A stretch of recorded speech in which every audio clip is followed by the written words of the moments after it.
Okay, greeting of the day students. तो आज हम बात करते हैं चार्ज के बारे में। तो हमने लास्ट टॉपिक में देखा था कि चार्ज क्या है, आवेश। चार्ज यानी कि आवेश, हिंदी में कहते हैं आवेश। तो सबसे first of all we will learn about it in English. तो what is charge? Charge is the property of matter by virtue of which we exert electrostatic force on other matter. Charge जो है किसी भी matter का वह गुण है जिसके कारण वो दूसरे मैटर पर क्या लगाता है, इलेक्ट्रोस्टैटिक फोर्स लगाता है। क्लियर है? अब हम बात करते हैं चार्ज प्रोड्यूस कैसे होता है। तो चार्ज जो होता है imbalance of electrons and protons के कारण प्रोड्यूस होता है। जैसा कि आप जानते हो कि एक जो एटम होता है वो न्यूट्रल होता है। क्यों? क्योंकि जितने नंबर ऑफ इलेक्ट्रॉन्स होते हैं उतने ही नंबर ऑफ प्रोटॉन्स होते हैं। ये बात ऑलरेडी 1897-98 में करीब में सर जे थॉम्सन ने हमको बताया था पहले कि किसी भी एटम में एटम न्यूट्रल क्यों होता है, क्योंकि जितने उसमें पॉजिटिव चार्ज होते हैं उतने ही नेगेटिव चार्ज होते हैं। तो फर्दर हमने देखा कि इलेक्ट्रॉन्स होते हैं जो कि नेगेटिवली चार्ज होते हैं, प्रोटॉन्स क्या होते हैं, पॉजिटिवली चार्ज होते हैं। सो एक एटम जो है एटम एक कैसा होता है, पॉजिटिव चार्ज मतलब न्यूट्रल होता है क्योंकि उसमें equal number of electrons and protons होते हैं। क्लियर? जैसे कि ये चॉक है, ये चॉक चार्ज नहीं है। क्यों नहीं है चार्ज? क्योंकि इसमें इक्वल नंबर ऑफ इलेक्ट्रॉन्स और प्रोटॉन्स है। इसका मतलब ये हुआ अगर imbalance of charge, imbalance of electrons and protons हो, imbalance of electrons and protons के नंबर्स में हो, यानी किसी एटम के अंदर इलेक्ट्रॉन्स क्या हो जाए, ज्यादा हो जाए या इलेक्ट्रॉन्स क्या हो जाए, कम हो जाए, यानी कि इम्बैलेंस हो जाए इलेक्ट्रॉन्स और प्रोटॉन्स का नंबर, तो ऐसे केस में वो एटम क्या होता है, चार्ज हो जाता है। सिंपली इसका मतलब ये हुआ कि जैसे ये चॉक को अगर मुझे चार्ज करना हुआ तो इसमें से कुछ इलेक्ट्रॉन्स को क्या करेंगे हम लोग, निकाल सकते हैं। तो अगर इलेक्ट्रॉन्स निकाल देंगे तो इसके अंदर पॉजिटिव चार्ज ज्यादा हो जाएगा, सो ये पॉजिटिवली चार्ज हो जाएगा। यदि हम इसके अंदर इलेक्ट्रॉन्स को डाल दें तो इसके अंदर इलेक्ट्रॉन्स की संख्या ज्यादा हो जाएगी, एक्सेस नंबर ऑफ इलेक्ट्रॉन्स हो जाएंगे। इसका मतलब नेगेटिव चार्ज क्या हो जाएगा, ज्यादा हो जाएगा, तो body will be negatively charge. तो सिंपली आप कह सकते हो यदि कोई बॉडी पॉजिटिव चार्ज है इसका मतलब उसमें जो है मोर नंबर ऑफ प्रोटॉन्स है, लेस नंबर ऑफ इलेक्ट्रॉन्स है। यदि कोई बॉडी नेगेटिवली चार्ज है इसका मतलब है मोर नंबर ऑफ इलेक्ट्रॉन्स इसके अंदर है एंड लेस नंबर ऑफ क्या है, प्रोटॉन्स है। क्लियर? तो आई थिंक कॉन्सेप्ट क्लियर हो गया। Once again we are telling about what is the charge. Charge is the property of matter by virtue of which it exert electrostatic force on other matter. Clear? तो charge के बारे में देखा हमने कि आवेश, हिंदी में अगर कहें तो आवेश द्रव्य का वह गुण है जिसके कारण वह दूसरे द्रव्य पर कूलाम बल लगाता है या स्थिर वैद्युत बल लगाता है, सिंपली वैद्युत बल लगाता है। क्लियर? और आपने देखा कि जो इलेक्ट्रॉन और प्रोटॉनों की संख्या यदि बराबर होती है तो वो बॉडी चार्ज नहीं रहता है। जिसमें इलेक्ट्रॉनों और प्रोटॉनों की संख्या बराबर नहीं होती है तो वो बॉडी जो है चार्ज होती है। जैसे कि ज्यादा इलेक्ट्रॉन हुए तो नेगेटिव चार्ज हो जाती है बॉडी, अगर ज्यादा प्रोटॉन उस बॉडी में है तो वो पॉजिटिव चार्ज हो जाता है। सिंपली अगर हम देखा जाए किसी बॉडी को चार्ज करने के लिए तो हम प्रोटॉन क्योंकि न्यूक्लियस में फिक्स होते हैं तो प्रोटॉनों को हम लोग छेड़ नहीं सकते, प्रोटॉनों को नहीं कर सकते। इसका मतलब क्या हुआ कि इलेक्ट्रॉनों को ही सिर्फ हम ट्रांसफर कर सकते हैं। तो सिंपल आप कह सकते हैं कोई बॉडी चार्ज कैसे होगी, how a body can be charge by transfer of electrons. Simply you can say a body can be charged by transfer of electrons. Either it gets more number of electrons or it gets less number of electrons. If either electrons can be inserted in it or electrons can be removed from it. Clear? तो अगर या तो electrons को इसमें डाल दें या फिर इलेक्ट्रॉन्स को निकालें। तो today we will learn about the how a body can be charged. Methods of charging. यानी कौन-कौन तरीके हैं चार्जिंग करने के, किसी भी बॉडी को चार्ज करने के क्या-क्या तरीके हैं। तो methods of charging. So mainly method there are 3 methods of charging. The first is by friction यानी घर्षण के द्वारा, हिंदी में कहते हैं। दूसरा है बाय इंडक्शन, प्रेरण के द्वारा। और तीसरा है बाय कंडक्शन यानी प्रवाहकत्व के द्वारा। तो हमने देखा कि there are 3 methods of charging a body. तो किसी बॉडी को हम लोग 3 मेथड से चार्ज कर सकते हैं। पहला है by friction, second is by induction and third is by conduction. तो today we will learn about the by friction, charging a body by friction. यदि किसी बॉडी को मुझे फ्रिक्शन से करना तो फ्रिक्शन क्या, when we rub a body to suitable body, when we rub two suitable bodies with each other then the both the bodies acquire opposite charges. जैसे कि अगर हम लोग एग्जांपल के तौर पे बात करें, ग्लास को अगर सिल्क से रगड़ते हैं, ग्लास को क्या करें, सिल्क से एक दूसरे से रगड़े, तो ऐसे केस में क्या होता है कि the electrons in glass are loosely bounded, electrons in glass are loosely bounded, so they are transferred in the silk. So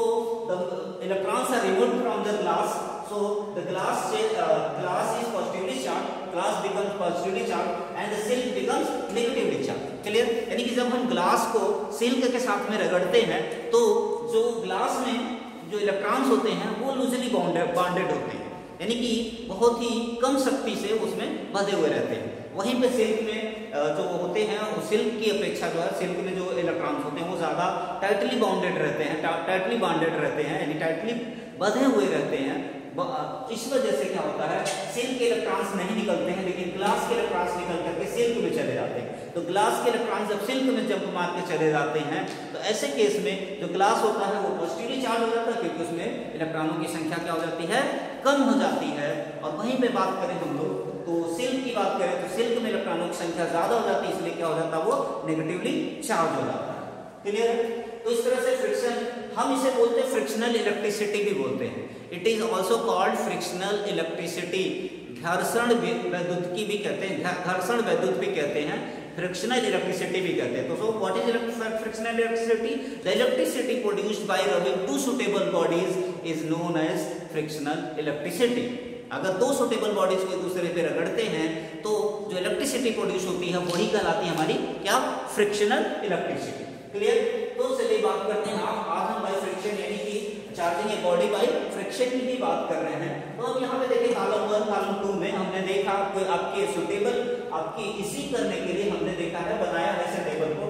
इस वाले में जो भी बॉडीज होंगी वो पॉजिटिव चार्ज रिक्वायर करती हैं और इस वाले जो होगा वो नेगेटिव चार्ज रिक्वायर करती है। फॉर एग्जांपल यदि ग्लास को हम सिल्क के साथ में रगड़ते हैं तो glass require the positive charge and silk require the negative charge. और easily you can imagine that where the electrons are loosely bonded. Simply in glass electrons are loosely bonded and in silk they are comparatively tightly bonded. Clear? अब उसी तरह से ऊल और फ्लैनेल, ऊल या फ्लैनेल को जिसे हम फर भी कहते हैं, ऊल को यानी ऊल को और फ्लैनेल को, फर को हम लोग अगर हम एम्बर के साथ में, इबोनाइट के साथ में, रबड़ या प्लास्टिक के साथ में रब करते हैं, किसको, ऊल ले लेते हैं एम्बर के साथ में या इबोनाइट के साथ में, रबड़ के साथ में, प्लास्टिक के साथ में रब करें, रब करते हैं, तो ऐसे केस में क्या होगा कि जो ऊल होगा it will get positive charge and the amber और इबोनाइट और रबर और plastic they will get negatively charge. यानी कि ऊल जो होगा वो पॉजिटिव चार्ज होगा, वहीं पे एम्बर, इबोनाइट, रबर, प्लास्टिक क्या हो जाएगा, वो नेगेटिव चार्ज एक्वायर करेंगे। अब मुझे ज्यादा डिटेल बताने की जरूरत नहीं है क्योंकि you are more intelligent, simply आप समझ सकते हैं बहुत ही आसानी से। तो अब देखिए अगला वाला टॉपिक, अगला देखते हैं। फ्लैनेल के साथ में भी यही है कि फ्लैनेल के साथ भी ले ले, यानी फर को भी ले लें। अगर एम्बर इबोनाइट के साथ में करते हैं तो जो फर होगा वो पॉजिटिवली चार्ज हो जाएगा, वहीं पे इबोनाइट या फिर एम्बर की बात करें या रबड़ या प्लास्टिक की बात करें तो ये नेगेटिव चार्ज हो जाएगा। सिंपली आगे देखिए, इबोनाइट को अगर पॉलीथीन के साथ में करते हैं, यहाँ पे देखिए इबोनाइट अगर फ्लैनेल या ऊल के साथ में करते हैं तो इबोनाइट क्या होगा, नेगेटिव चार्ज एक्वायर करेगा। बट अगर इबोनाइट को हम लोग पॉलीथीन के साथ में रब करें, इबोनाइट को किसके साथ में रब करें, पॉलीथीन के साथ में यदि रगड़ते हैं तो ऐसे केस में इबोनाइट क्या होगा, पॉजिटिव चार्ज होगा। तो ध्यान रखें, हमेशा नहीं आपको होगा कि इबोनाइट हमेशा क्या होता है, नेगेटिव चार्ज होता है। नो, अब देखना होगा किसके साथ में उसे रगड़ा रहा है। तो इबोनाइट को यदि हम पॉलीथीन के साथ में रगड़ते हैं तो इबोनाइट में जो है इलेक्ट्रॉन्स होते हैं वो लूजली बाउंड होते हैं, जबकि पॉलीथीन में मोर टाइटली बॉन्डेड होते हैं इलेक्ट्रॉन्स। इस वजह से इबोनाइट के इलेक्ट्रॉन्स निकल करके किसमें, पॉलीथीन में चले जाते हैं और इस तरह से इबोनाइट क्या हो जाता है, पॉजिटिव चार्ज हो जाता है और पॉलीथीन क्या होता है, नेगेटिव चार्ज हो जाता है। यहाँ पे जब देखा जाए इबोनाइट अगर ऊल के साथ में रगड़ेंगे तो इबोनाइट का जो है ऊल का इलेक्ट्रॉन लूजली बाउंड होता है और ये निकल करके, कंपैरेटिवली की बात कर रहे हैं, कंपैरेटिवली जो ऊल के इलेक्ट्रॉन्स होते हैं वो लूजली बॉन्डेड होते हैं तो ऊल से निकल करके इबोनाइट में चले जाते हैं। ऊल पॉजिटिव चार्ज होता है, इबोनाइट यहाँ नेगेटिव चार्ज होता है। तो याद रहे, ये ध्यान रहना चाहिए, इबोनाइट को अगर पॉलीथीन के साथ में करते हैं तो इबोनाइट का पॉजिटिव चार्ज होगा एंड पॉलीथीन नेगेटिव चार्ज होगा। क्लियर? अब बात करते हैं ड्राई हेयर का, सूखे बालों की बात करें। अगर ड्राई हेयर को हम लोग काम के साथ में, कंघी के साथ में, ड्राई हेयर को यानी हमारे सूखे बालों को हम लोग कंघी के साथ में अगर रगड़ते हैं, ऐसे केस में जरा देखिएगा हमारा जो ड्राई हेयर के हमारे हेयर्स हैं, तो अगर काम की बात करें तो हेयर्स में हमारे जो होते हैं electrons they are loosely bonded, वो कम शक्ति से बंधे हुए होते हैं एटम के अंदर, इसलिए हमारे हेयर से बाल इलेक्ट्रॉन्स निकल करके क्या होते हैं, कांब के अंदर यानी कंघी में चले जाते हैं। इस तरह से हमारा हेयर क्या हो जाता है, पॉजिटिव चार्ज एक्वायर कर लेता है और जो कांब है यानी कि कंघी है, कंघी में यानी कांब में क्या होता है, वो नेगेटिव चार्ज एक्वायर हो जाता है। क्लियर? तो once again I am going to tell you about this why friction the the charging a body by friction. So rubbing two suitable bodies